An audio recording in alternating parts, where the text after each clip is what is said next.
बिहार होके आए हैं, किस तरीके से देखते हैं पूरे इसके? इस बार भारतीय जनता पार्टी ने बिहार में समस्तीपुर डिस्ट्रिक्ट के अंदर रोसड़ा विधानसभा में उसका प्रभारी बनाने का जो है दायित्व दिया और हम वहाँ पर कम से कम 27-28 दिन टोटल मिला के रोसड़ा विधानसभा के अंदर है। एक बहुत ही अच्छा एक्सपीरियंस जो कि एक इंटीरियर की जिसके अंदर मैक्सिमम क्षेत्र देहात का और वहाँ पर जो एक शहरी क्षेत्र था जो नगर पालिका वहाँ थी उसके अंदर 26 पार्षद थे और पार्षदों की मतलब वोट से होती 1000 के आसपास की संख्या थी। तो यानी कि जितना वहाँ पर नगर पालिका थी हमारा एक एक पार्षद उससे कहीं बड़ा था और देहात क्षेत्र 100 से ज़्यादा गांव थे वहाँ पर, लेकिन पंचायतों के नाम पर 5-5, 6-6 गाँवों को मिलाकर एक पंचायत थी। तो तकरीबन 42 के करीब पंचायत थी। बहुत ही सरल स्वभाव के बहुत वैसे लोग थे और बहुत ही अच्छा एक्सपीरियंस रहा। कई बार लोगों में वहाँ पर लोकल विधायक भी भारतीय जनता पार्टी के थे तो उनके खिलाफ जैसा कि कई बार हो जाता है एंटी इनकम्बेंसी, लोगों की एक्सपेक्टेशन ज़्यादा हो जाती हैं, लेकिन हम सब लोगों ने वहाँ पर जाके समझाया और पूरी हमारी टीम 25 लोगों की टीम जब वहाँ पर पहुँची और वहाँ पर 7 मंडल थे, 7 मंडलों में सबने जब जाकर अपना मोर्चा संभाला 3-3, 4-4 लोगों ने और एक एक व्यक्ति के पास की वोटर जो थे वहाँ के उनके पास जाके जो वहाँ के मुखिया थे, वहाँ सरपंच थे, वहाँ एक मुखिया जो एक नया डेजिग्नेशन हमारे लिए था, मुखिया का भी वहाँ पर पद होता है। मुखिया बड़े प्रभावशाली व्यक्तित्व होते हैं वहाँ, उनसे और नीचे के सभी कार्यकर्ताओं से जब मिल बैठकर बात करी तो 3 दिन के अंदर माहौल में एकदम तब्दीली आई और सब लोग पॉजिटिव होकर जो घर बैठे थे सब लोग काम पर लग गए और बहुत ही अच्छा माहौल रहा। और वहाँ पर लगभग 70% का जो रोसड़ा विधानसभा के अंदर मतदान हुआ है और पॉजिटिव मतदान हुआ है, भारतीय जनता पार्टी के पक्ष में हुआ है। और मुझे लगता है जो पहले फेज का मतदान पूरे बिहार के अंदर हुआ था, एनडीए की सरकार प्रबल बहुमत से वहाँ पर बनने जा रही है और एनडीए का वर्चस्व रहने वाला है, पूरा बोलबाला है। चाहे नीतीश का नेतृत्व हो, चाहे मोदी जी की नीतियाँ वो धरातल पर देखने को मिल रही थी। हम लोगों ने पूरे बिहार के अंदर 1000 किलोमीटर से ज़्यादा मेरा चलना हुआ कार से वहाँ पर, लेकिन रोड की स्थिति थी, वो विपक्षी दल बोलते थे, कहते थे लालू जी ने बोला कि मैं बिहार की सड़कें ऐसे बनाऊंगा जैसे हेमा मालिनी के गाल, उन्होंने तो मजाक में वैसे बोला था, लेकिन नीतीश जी ने रोडों को वाकई में A+ बनाने का काम किया। गांव-गांव तक कि पूरे लोग बैठे हैं, बता दो किसी गांव में हमें 200 मीटर रोड भी टूटी हुई नहीं मिली कि 200 मीटर रोड टूटी हुई है और 1000 किलोमीटर के छोटे छोटे गाँव के अंदर गए। बहुत डेवलपमेंट लोग नीतीश जी की कार्यशैली से, मोदी जी की नीतियों से और मोदी जी का जो नीतियाँ हैं, चाहे घर की बात हो, चाहे गैस की बात हो, चाहे उन्हें टूटी से जल की बात हो, नल से जल की बात हो और जितनी सुविधाएं हैं सारी की सारी वहाँ लोगों को मिली और लोग बड़े खुश थे और लोग मोदी जी को वोट देना चाहते थे।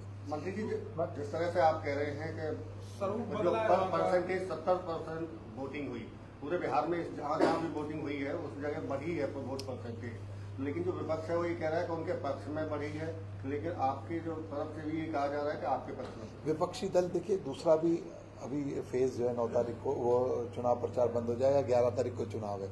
अगर वो ये कह देगा नहीं है तो विपक्ष है भाई, उसने भी वोट मांग रहा है। लेकिन हम बताते हैं ना, हम पॉलिटिकल लोग हैं, जैसे देखते हैं कि भारतीय जनता पार्टी के काउंटर्स पर भीड़ होना, लोगों को पर्ची लेना, लोगों का मन जहाँ होता है, मैं समझता हूँ चुनाव के अंदर वो दिख जाता है कि किस तरफ जा रहे हैं, क्या हुआ है। बाकी तो 14 तारीख को सारी राहुल गांधी ने वोट चोरी का आरोप जो लगा रखा है उससे फर्क पड़ेगा बिहार चुनाव इलेक्शन पर?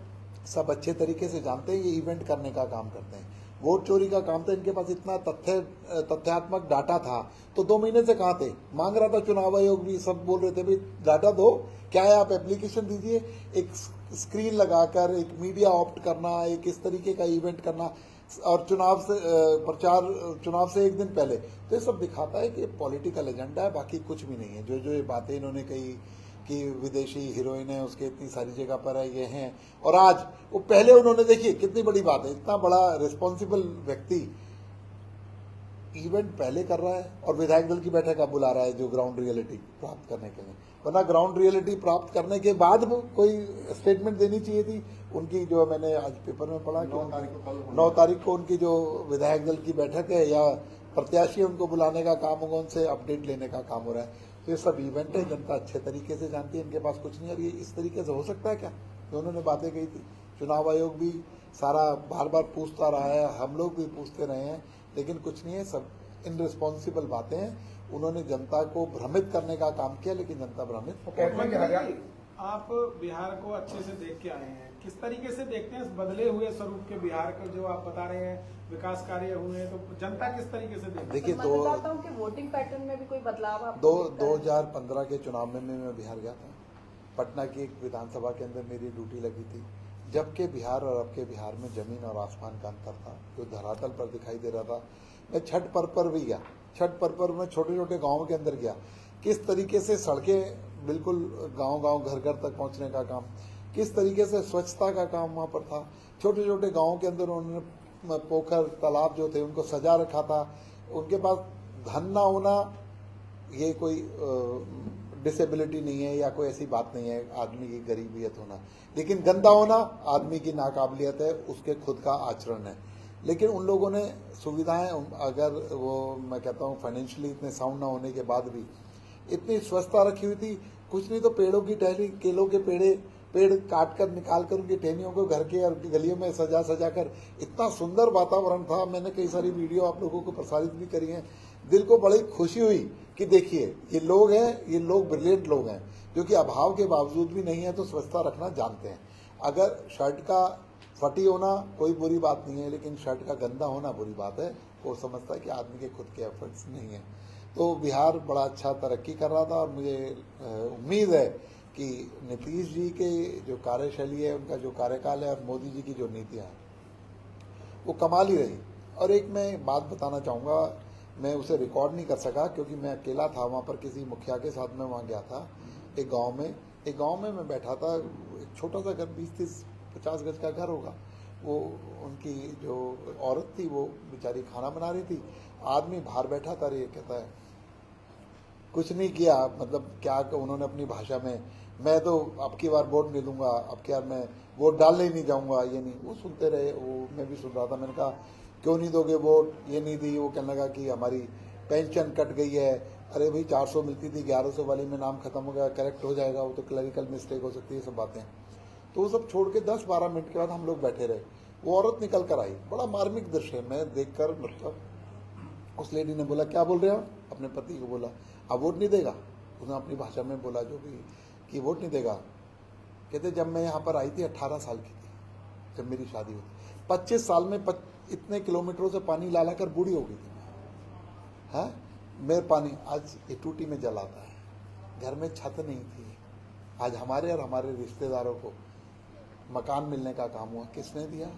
कहते हैं उसके अलावा उसने बोला कितने दिन बीमार रहती थी मैं, जब सुबह शौच को नहीं जा सकती थी, शाम तक इंतजार करती थी, पूरी तबीयत खराब हो जाती थी, पेट में दर्द होता था। कहते हैं अब हम घर में शौच से जा सकते हैं, जिस मर्जी टाइम जाए। किसने दिया ये?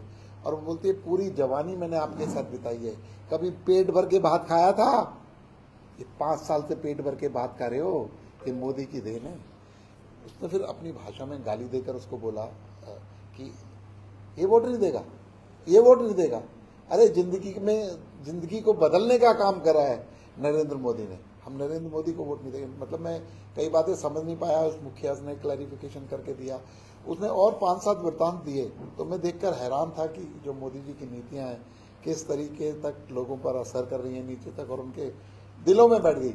और महिला मतदाता इतना ज़्यादा अब की और बिहार के अंदर एनडीए के पक्ष में था, ये पूछो मत, कि उन्हें 1 करोड़ कुछ लोगों को रोजगार देने के लिए 10-10 हज़ार रुपये दिए, 2-2 लाख रुपए का जो भी है लोन दिया जाएगा कोलेट्रल फ्री।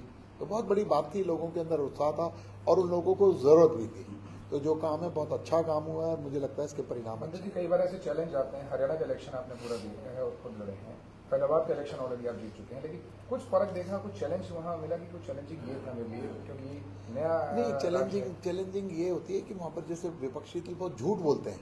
वो पढ़े लिखे लोग तो जानते हैं, कह रहे जितनी घोषणाएं ये तेजस्वी ने करी है, ये तो 10 साल का भी बजट नहीं है बिहार गवर्नमेंट का, उससे ज्यादा की घोषणाएं इन्होंने कर दी है, ये पूरी कैसे होंगी, ये धरातल पर कैसे आएंगी? तो लोग सब समझते हैं, लोग जानते हैं, लेकिन बरगलाने की बात है ना, जोर जोर से बोलना, बरगलाना, 6 लोग मिलकर झूठ बोलना, लेकिन मुझे लगा उसका कोई असर वहाँ पर दिख नहीं। आमतौर पर ये कहते हैं बिहार को लेकर कि बिहार में गुंडाराज, जंगल राज, इस तरह का आप 2005 का जो जंगल राज था उसके अंदर जो एक्सटॉर्शन, उसके अंदर फिरौती, उसके अंदर किडनैपिंग, उसमें 99% का गिरावट आई है, 99% की। और लोग इस रात से खुश हैं। रात को 12, 1, 2 बजे तक भी हम लोग घूमते रहे, सब लोग थे, हम 2 बजे तक हम लोग घूम रहे थे, कहीं कोई ऐसी बात नहीं थी। और पूरी जगह हमने लोगों से बात भी करी, कह रहे अब तो किधर भी चले जाओ कोई बात नहीं है, हम तो क्या, हमारी भैंस भी सुरक्षित है, पहले हमारी मुर्गी भी सुरक्षित नहीं थी, वो भी चोरी हो जाती थी। लेकिन लोग इस तरीके से उस बात को बड़े अच्छे तरीके से उनके जहन में है। वहाँ बड़ा हल्ला था, हरियाणा के मंत्री आए हुए हैं और पूरा सिस्टम उन्होंने संभाल रखा है। जब 25-30 लोग हम सारे, एक रेस्टोरेंट नहीं था जहाँ बैठकर हम चाय पकौड़े खा सके, कोई ऐसी जगह नहीं थी जहाँ बैठकर गपशप कर सके। तो हम लोग तो जाते हैं क्षेत्र में ही, लोगों के बीच में ही रहते थे, तो इसलिए स्वाभाविक है जब इतनी बड़ी टीम वहाँ पर होगी 25-30 लोगों की, तो एक माहौल तो। आज शहर में धीरेन्द्र शास्त्री जी आ रहे हैं, शहर में यहाँ ठहराव है उनका, क्या कहेंगे? एक बहुत बड़ी बात है। धीरेन्द्र शास्त्री जी का जो यात्रा करने का उद्देश्य है वो बहुत ही अच्छा उद्देश्य है, और उस डाटा को अपलोड करने में इतना बड़ा जब परिवर्तन आता है, थोड़ी सी प्रैक्टिकल प्रॉब्लम आती है, उनको जल्दी दूर कर लिया जाएगा, नो डाउट, लेकिन इतने लोगों को दिक्कत ना हो तो ऑफलाइन भी शुरू हो जाए, ऐसा मैं बात करूँगा। मंत्री के कूड़े के निस्तारण को लेकर आमतौर पर बार बार शहर में आंदोलन हो जाते हैं, जहाँ जगह निर्धारित होती है वहाँ अभी नीम का वाला। देखिए 5-7 जगह पर ऑप्शंस तलाशी जा रही है, उसमें नीम का भी एक है, उसमें